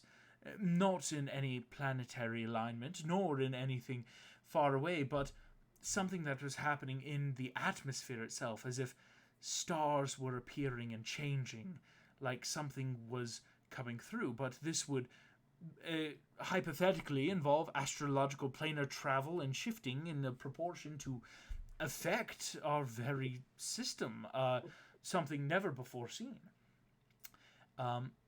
Once she has walked up the stairs, all of you can see that the copper dome, having been plated, is rather warm, in this very desert climate, but has enough draft and window in these slits along the side to provide cool airflow for that very lovely cross breeze. Inside, you see there are thousands of scrolls of maps, each darted with stars and different constellations, movement of planets and figures. And you see that as Hulid continues, she says, "For those who may or may not know, our planet is the only one within its system. We have one sun, we have one moon, and it is just our planet, which is very irregular. We have charted planets that exist in systems in plentiful, some that are large, made of gas, some of ice, and yet ours is the only one. This already has been a curiosity for astrologers for, well, millennia. You see, Doverith, that is why I have always been interested in wondering about the universe ever since I was a boy back in the Second Age." And you see Hulid at this point finally brings up a small scroll next to this large telescope. "A few weeks ago, we noticed that something changed outside of our planet's system, and a meteor flew down and across our planet. We did not know what was happening. In fact, I thought that it was a spell cast, perhaps something errant, as there has been problem with magic lately. But we watched as this meteor..." Well, and you see at this point, she is holding up the scroll in a very fast hand, probably that magically made sketch. You see a fracturing comet, a ball of fire, something that you can't see the middle, in fact is drawn just to indicate that it was this bright, hot, massive, almost star, but there was fracturing as many of these pieces had fractured off. In total, you can count that there were 8 different pieces on this comet's broken trail. When this happens, Doverith stops. "We were not sure what this means, and the fact that upon closer inspection it seemed that the comet fell into our atmosphere across the world, and we saw that one of them flew off and resides only a few hundred kilometers to our east." And you see at this point he kind of pulls up a quick globe out of this corner and he spins and points it. Moses, you feel that quick knot in your stomach rise into your throat as he points directly at the Nile. "This is right where it should be, in Egypt." We have to go to Egypt. Great, I have to go back. More sand.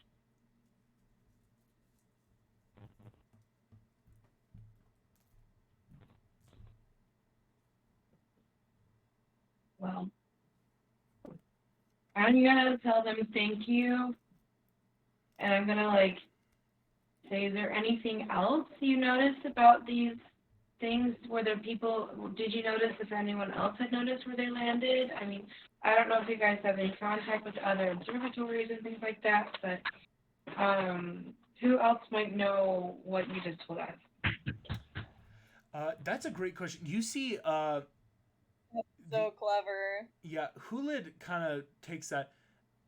"We do have observatories across the world, but Doverith and I had yet to write to any of them, simply because we were a little alarmed at the idea of a meteor entering our system. We have never yet seen or have writing of anything coming this close. I should clarify, meteors and comets strike planetoids very regularly. But for something to have appeared out of some sort of arcane magic above the planet and drop, we had still been deciding to discover more about what this means ourselves. We had started doing investigation, checking the night sky every night. You see, Doverith speaks up. it is rather helpful being able to trance during the day, and then I can watch for the skies at night. And Hulid kind of to Elizabeth, we might write, of course, to... There's 2 other observatories. One far up to the north. It's a observatory that is kept by a rather strange mage up in the frozen wastelands. That I know they study stars and both astrology and geography in the same vein. And there is, of course, an observatory that exists far off. From what I understand, a more druidic observatory off in the Isles above Europe. But we had yet to write to them. Thank you for telling me that.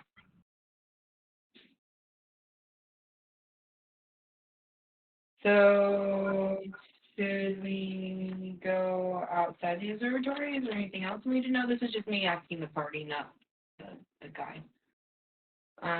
Because if we have to go somewhere else, then we probably want to head out pretty soon. I can't think of anything else that we need, but I could just be tired. I can't think of anything else either.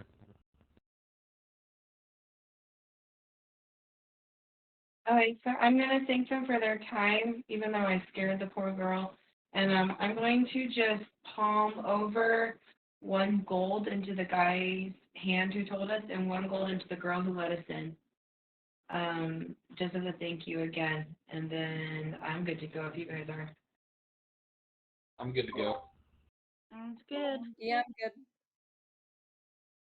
Yep.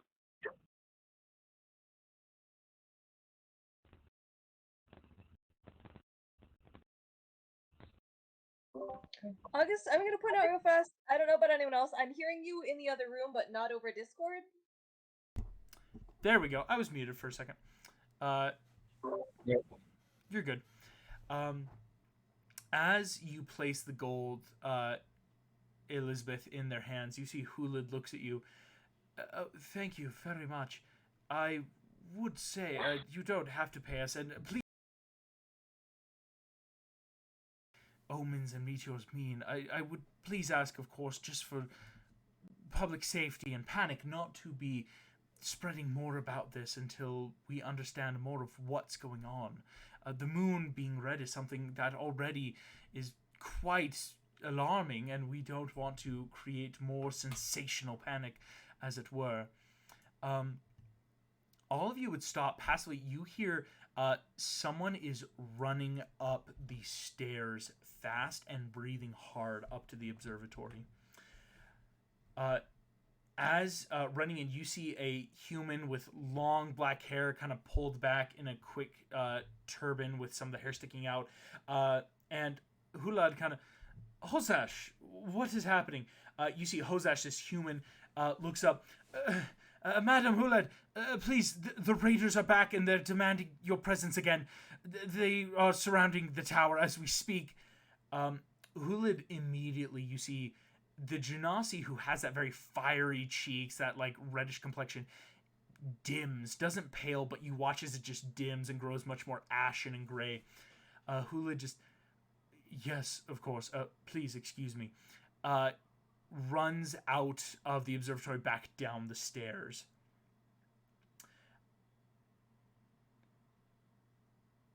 Do you guys need our help with something? You see Doverith, the elf that is still here, looks at you, Bob. Oh, we've been having trouble. These raiders in the sea have been hounding us for weeks, claiming that they wish to attack, and they think that for some reason the copper of our roofing would be valuable, and the well, of course, we tell them the true value lies in the astrology charts that we create and the astronomy that we discover here. And as he kind of does so, you do hear there's some shouting starting to occur outside.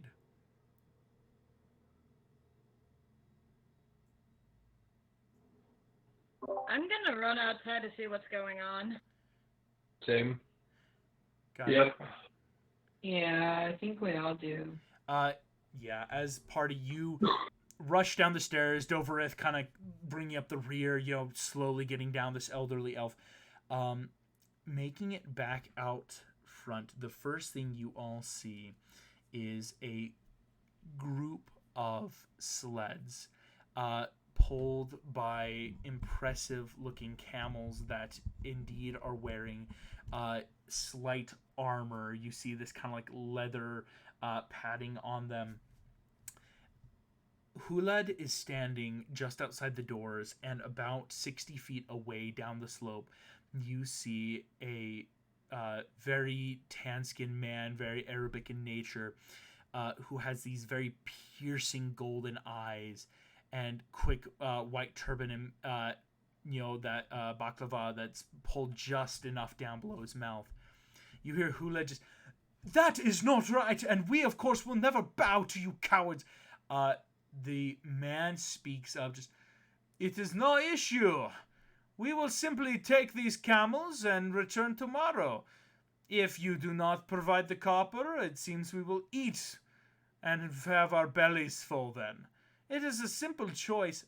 You as the party realize your camels, which were left outside, are now being lashed into sleds and driven off as they speak. Are you serious?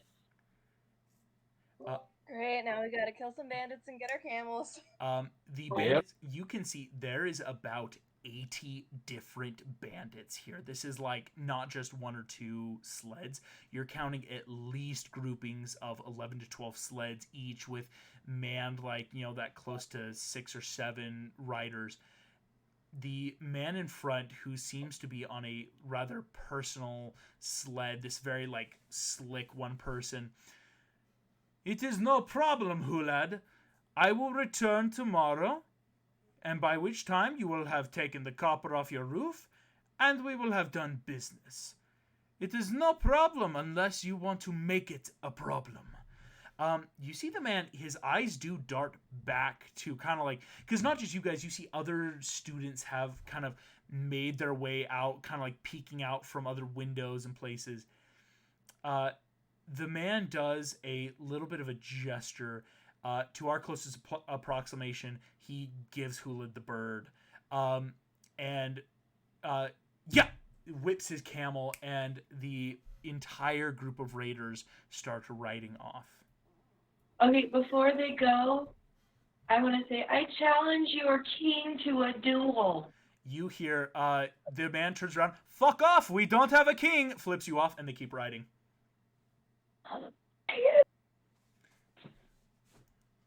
I want my camels back. Where are the camels in the perspective of where they are?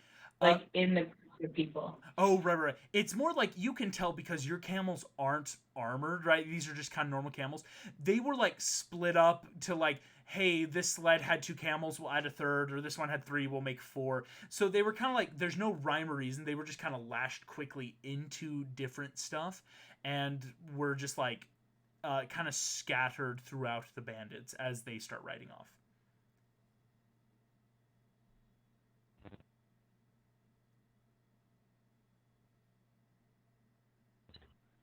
I mean, I feel like they're giving us a whole day to prepare the ground, so to speak, and to do fortifications, do some traps, perhaps.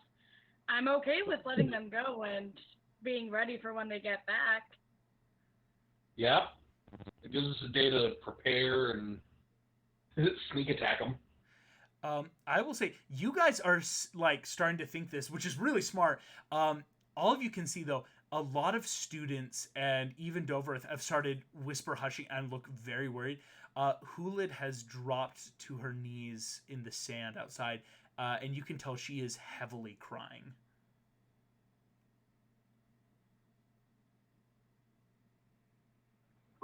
I'm going to go over to her and just kind of go in front of her, grab her upper arms, and help her up and just say, stop that. Tears are no good, especially in the desert. It is time to prepare. Let us go inside. What do you have in the way of weaponry? And just start, helping her focus on what we need to do for tomorrow rather than despair, because that's not going to do her any good. You see, she turns hot, like burning glass Rupert's teardrop kind of tears melting down her face as she looks at you just, what weapons? We are an observatory, a college. We have paper and ink. None of us carry weapons, maybe daggers. I'm sorry for your camels, but we are about to lose everything here. Question, are her tears still hot? Yes, as this fire genasi is crying molten glass, basically. You know what? Maybe crying is good. Let's see if we can collect these, because honestly, molten glass, do they have a bunch of glass windows in the place? Yeah, they have glass windows here. Then heck, I mean, we can make some really, really damaging stuff just by melting the glass down. You know, like how in medieval times, they would get cauldrons of tar and other things and dump them over the walls. I feel like molten glass could do some real damage to invaders. You start planning this. Huled is just now starting to kind of wipe her eyes, trying to get pull herself together. And she says, "We can melt glass, but then the observatory is exposed to the elements. We have important documents we need to keep safe in here." You have a basement, I'm sure, and it is important to first defend the observatory and then defend your future. We don't have a basement. This is a desert. We have our ground floor. We have 2 floors where most people either live or work, and we have the main observatory and a smaller science room. We don't have basements. You see at this point, the elf Doferith will kind of walk up, having pushed his way through the party, kind of looking at you all. He says, "Please, I know this is much to ask, and I know you already have stake. These bandits are not going to simply go quietly, and if you could protect us, though we really cannot offer much in way of preparation, we will help you as best we can." And you see at this point he looks rather serious. If you can help us ward off these bandits, we will also tell you what we have yet to tell you about the meteor. Sounds like we may have a deal. They made it personal by stealing our camels.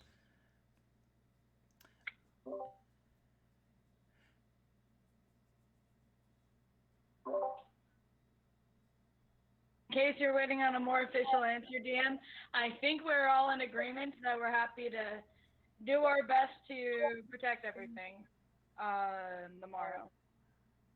Yeah, I'm literally just going through strategies of is there a place we can evacuate or hide people, because there are probably a lot of squishy NPCs, or it's you might be excited to know my last trance proficiency that I took was in fact with explosives, so I can maybe huck some Molotovs off a tower. Can we make this place gorgeous? I'm just planning, but with the assumption that we're all gonna say yes. Oh, my other thought was though, do we not wait for them to come marching up tomorrow? Do we as a small party try and sneak up on wherever the encampment is if we can find it, and take out a bunch of bandits in their sleep? That's another possibility. That would be something that we'd have to then be able to run away faster than the bandits can after we strike them really quickly. And I will also say I have disadvantage on stealth. Not stealthy. So here's an idea I'm thinking. We could go in, find the bandits' camp, and where they're keeping all the camels, because they're not going to keep them, hitched up to their sleds all night. So first off, we set all the camels loose, steal enough for ourselves to ride out of there, and then we just take out a couple of bandits on our way out, and then they'll be scrambling for a couple of days trying to find the camels, if they can find enough of them at all. Yeah. I like that idea best, actually.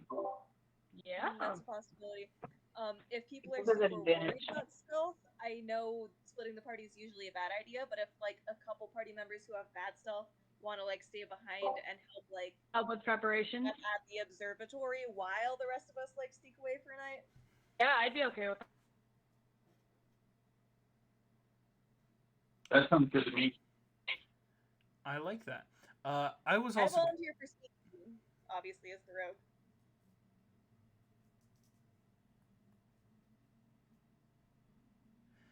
I was just gonna say I do like that. As I was just gonna point out as a DM, I can't promise you what can and can't happen, but there is a real possibility you don't find the bandits' camp. Like, there's really nothing to go off of if you can't track them successfully all the way. And then it's like you don't want your whole party out all night searching, come back, and there's nothing prepared, or we're all just kind of like exhausted getting back. So the idea of like a quick split of one team to go try to like loose the camels, buy some time, do stuff, and one to stay at the Ochre Observatory to prep just anything you can, like whether just simple traps or simple pitfalls, would be rather helpful. And that's a good point as well from the DM. Like those of us who are gonna sneak out, if we get to a certain like point in the night and still haven't like found anything, then like yeah, like Blood back. have that agreed upon point of the night where it's like we need to like head back, so we're like there when stuff goes down. Yeah. Excellent.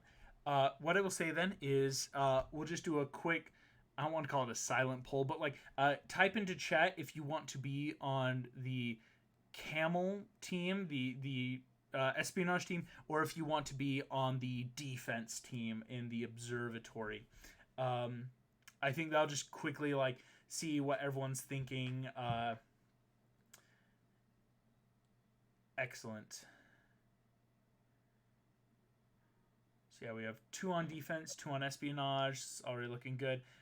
3 espionage. Yep, 2 barbarians and a rogue go sneaking into a camp. I love it.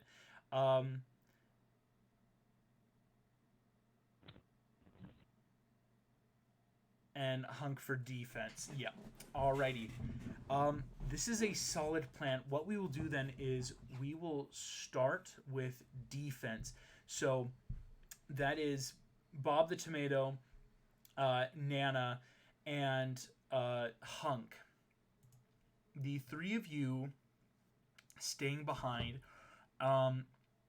You know that basically what Dovarith and Hulid would tell you.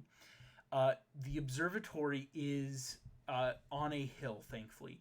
The sands have kind of shifted over the years, so like when it was built more on this like solid rock, and sands have kind of pulled in around. So you have a good 30-foot slope on all sides before people can really get into this like first entryway and kind of open balcony, as you can even see from the art. The other thing they will tell you is, again, the best thing is most people inside, if they share around, it's like everyone would have like a dagger. Like no one's really got any other like big weapons. You are talking about 14 different students / apprentices, and you are looking at, of course, Dovarith and Hulid, who don't have a ton of stuff they can do. But you would know that Hulid has some spells, being a genasi, kind of like quick fire cantrips and spells. And Dovarith has some light elven cantrips and spells, being a high elf. With that being said, I know there's been some ideas around, but for Bob, Nana, and Hunk, what are some of like, what do you want to make for like official traps or plans? Well, if we now know that Tulio is going to be proficient with bombs, then I want to see what we could do to maybe prepare some of those. I also absolutely want to melt down as many of the windows as we can and keep them boiling all night, whatever, in preparation for dumping them over the walls when invaders are coming. though I also would not mind reserving a few as broken glass just to spread around the observatory for those who missed the molten part. They at least get broken shards of glass in their feet. And as far as setting off the bombs, because we could even set basically mines in the sand, and that could really make a difference with decimating some of their ranks. Those are some of the very basic things that I've been thinking of. I am going to be doing some research just over the course of this week to see what kind of things are typically available, what kind of materials are typically available in an observatory, so that I can maybe put some more things in the chat for what else we could do. For sure. That's what I've been thinking of this whole time. I would also quickly then just interject two things. You're going to need a DC 17 persuasion check because Hulid and Dover would not want the glass melted down, as that would expose all the elements in sand and heat to all of their research writings, books. Like that's one of those like, oh, we really would like not to do that. Hey, Bob, I think this is your cue. Okie dokie. Persuasion, you say? Persuasion, I say.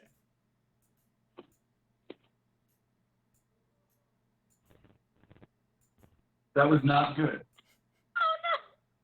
I was only... Hank, are you, by any chance, proficient in persuasion? She had to bow out for just a minute. I'll ask her. That's fine. No worries. Are you proficient in persuasion?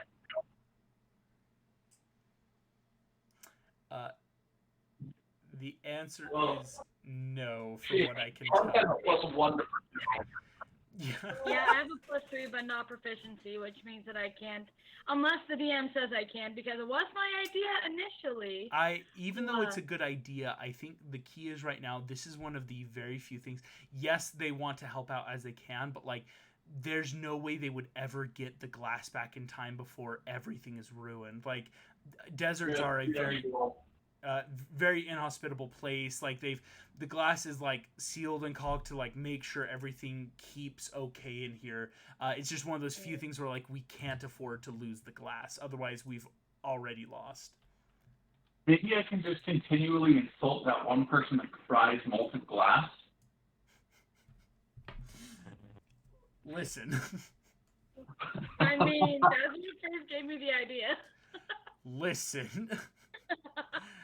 I would highly advise against, even if, like, okay, I'm going to look up a real world stat.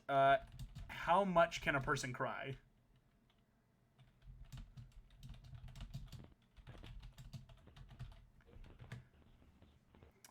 Oh, 5 to 10 ounces a day if you're, like, well hydrated. Oh, dang. Yeah, I really think we're not going to get far with making her cry the whole time. Just to make sure that we couldn't. But yes, I do think, though, there is something to be said of just making traps and explosives, as that's something I would allow Tulio to help make before we do that espionage. That could Excellent, then I can take one with me. No. Hold. I was going to clarify ground explosives, or like what we would know as mines. Oh, like a minefield? Mm-hmm. Something where using the kind of like the pitch powder like oils that they have, making a semi minefield so that you can't just ride a bunch of camels straight into the observatory, if that makes sense. I can do that. Cause yeah, and basically what it would be is Tulio, you would help like the students learn the quick recipe and just make sure and oversee like, okay, they can churn out, over the course of an evening enough so that people can still get long rest or short rest or whatever they need, like enough to say like maybe 20 to 30, which makes a good minefield. Yeah, sounds perfect. I would just say yes, but for defense team, any other traps, pits, plans, things that I can help explain, or like even in that like, do we want to like just over the course of the week start looking up stuff? can I just find a good spot that, like, I would be near the center of the tower, near the top, so that I could cast spells wherever people may be approaching? For sure. If Like you locating a tower or something? Yeah, there is a smaller tower. Like, even if you look at the image, there's like a smaller tower kind of close the front, that closer entrance, where you could sit up there and you would be about like 40 to 50 feet away from like all the big action. Because again, there is thankfully a 30-foot slope up to the doors. Yeah. So you could stay like kind of in that small tower, just like sniper spell ready, if that makes sense. Perfect. Thank you. For sure. I guess then what I would say is, as defense is getting ready, like, okay, we're going to figure out, kind of also using real weak time, like, let's make traps, let's do stuff. Espionage team, this is something we will have to, quote-unquote, run a little bit to see what you can accomplish. For Moses, Elizabeth, and Tulio, heading out at night, before we really start the rolls, I would like to know what's your like maximum stay out late time before it's like we should go back and get ready. Is it enough time to still be able to do a long rest, or would it be like enough time to be able to like get back, short rest, and have time to prepare, if that makes sense? Get I just want to short clarify. rest, have time to prep. Yeah. What rules are we doing for exhaustion? Are we doing D&D 1, or are we doing the D&D 5e? That is important to know. I think for this campaign, we are doing traditional 5e points of exhaustion. Meaning, so if you ever get... What was that? Remind me what that does. Right. Points of exhaustion in traditional 5e are, if you have 1 point of exhaustion, you'll have disadvantage on ability checks. 2 points, you lose half speed. 3, you have a disadvantage on attack rolls and saving throws. 4, I believe you lose all movement. I can't remember off the top of my head. 5, and if you ever get 6, you are just like, you outright die. So it's, if you get a point of exhaustion, you would just have disadvantage on ability checks. Okay. I mean, that's not ideal by any means, but if it comes down to that, I mean, I think it would be the worst thing ever. But Yeah, we can still manage with at least like a point of exhaustion or something. yeah. So here's my thought. I want to go out as far as, like, if we're out 4 hours, then we need to make sure we can get back in the 4 hours before sunset. Does that make sense? Or sunrise? Yeah. I don't know if that would be the smartest move, and then we have time for a short rest. I don't want to get a point of exhaustion if we can help it, unless we see them and they're just a little bit farther away than we expected. I don't know if that makes sense. No, that makes perfect sense. Yeah, so what I'm hearing is our plan is, like, August's second suggestion to, like, make sure we have enough time to get back to the observatory and take a short rest, unless, like, we're already encountering the bandits.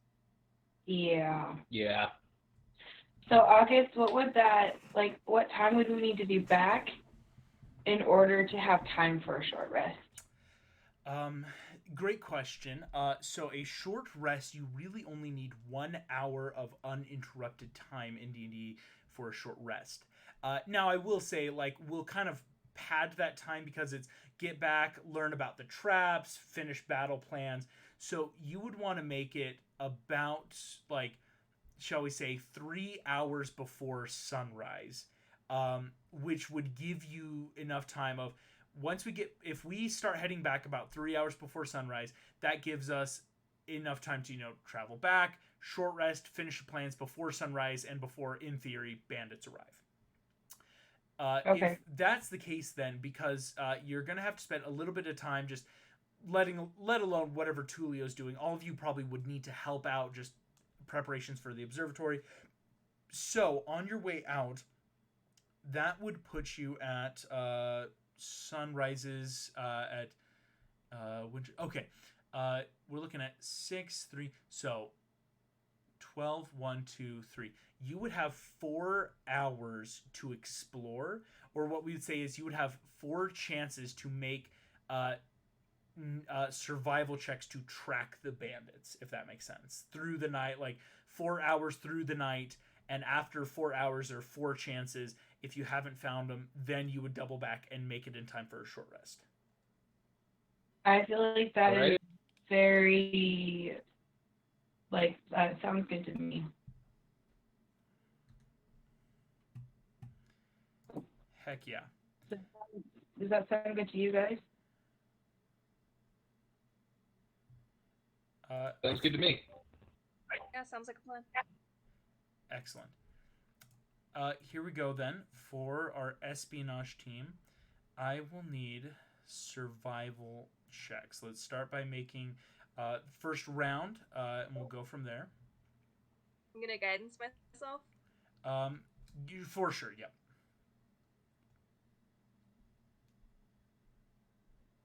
Okay, that's a 14 for Moses. I got a 15. I rolled a nat 1 and a 1 on the guidance for a total of 3. Ooh. Oh my gosh. That just hurts. That really hurts. 1 plus 1 plus 1. Ouch. The devil's arithmetic. The devil's arithmetic. Actually, it's more Arabic arithmetic, but well, but it's from the book. I know. On that one, I will let you know. Because it's a small party, all of you will need to beat the DC. I will let you know. This did not happen with Tulio, but of course this is more flavored as the first round is Tulio. You just get really caught up making bombs, and it's that like, oh right, we have to go, and it's that like, no, maybe just a few more. Like I can help set some traps. What? Maybe just a few more, and then oh, we gotta go now. Go ahead then. I will say here comes the next round. Once again, Tulio, you can guidance yourself as needed.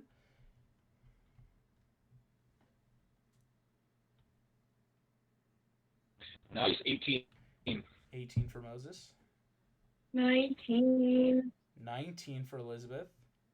Julio, come on! 11. Unfortunately, we do not have a full success. I will let you know, now that you've gotten 11, Tulio, you were 1 number away. It's a DC 12 that everyone has to hit. No! Rough. That was second round. Here comes the third round of checks.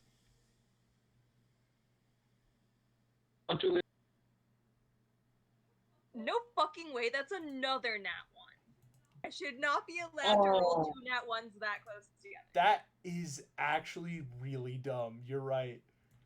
Oh my gosh. Okay, I have a question. Can we leave Tulio somewhere and just go? Since Moses has spent so long in this desert, can I give the help action to Tulio? Unfortunately not, because even though you've spent time in the desert, this is tracking. And so having knowledge of this place is fine, but you're more trying to like guide your way through, because it doesn't look like the bandits did a straight shot back to their base. Anybody got advantage? No. Or inspiration? Does anyone have point of inspiration? No. I do, but I would have to be with the group, right? Yeah, I think you would have to be there, because Bob, you are on defense.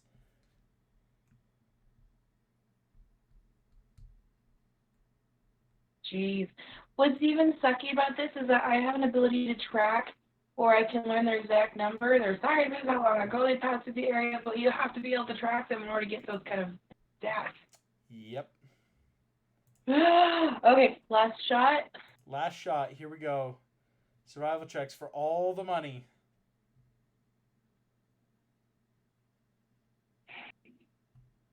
No. I got 3. No. Oh.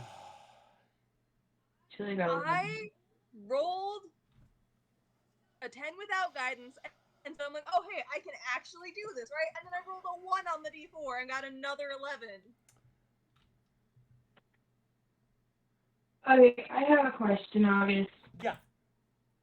I succeeded every single time. Can I go on a stealth mission by myself? Unfortunately, no. As this was already a predetermined, we got to go together. And I will say, I won't say warn. It's like it was going to be very hard to find them. It's not like we just need a majority. Everyone's got to be able to succeed because we have to make sure we're all together under the cover of darkness, so that you're passively stealthing and doing stuff, but then you still have to track. This was a hard thing to accomplish anyway.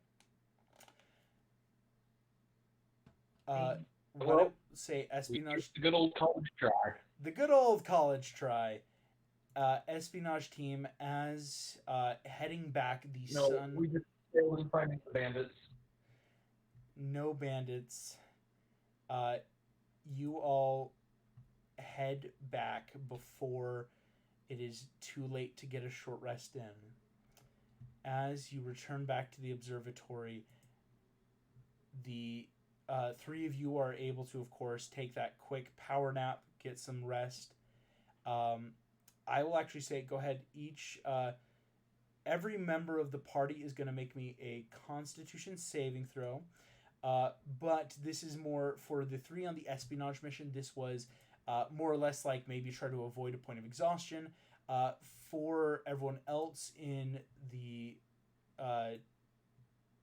Ochre Observatory, this is a separate kind of check. Or a separate con saving throw, I should say.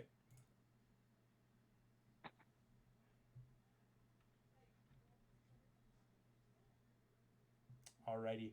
Hunk and Nana, at the observatory, you are able to get a full long rest. Everything's charged. We didn't really use a lot. Bob the Tomato, we will get to you in a second on 6.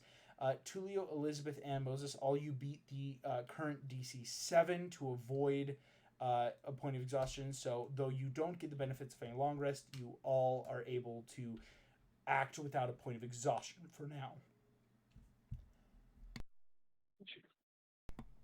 Sweet.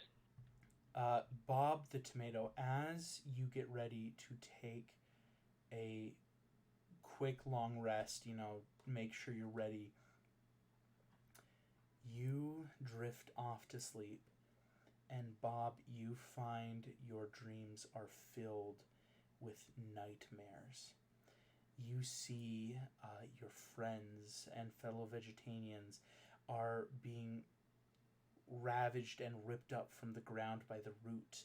Your home is in flames. You see everything going wrong. You see the kindly gardener that helped you out is nowhere to be seen. And Bob, as you awaken with a start, you do not get the benefits of a long rest. Oof. Okay. You don't take a point of exhaustion, important to note, but your nightmares kept you up through the night. Okay.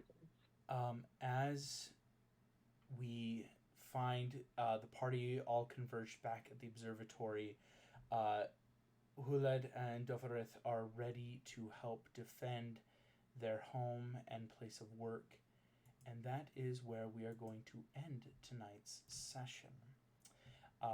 Thank you all so much for playing. Thank you all for listening, and I will see you all next time. Bye-bye.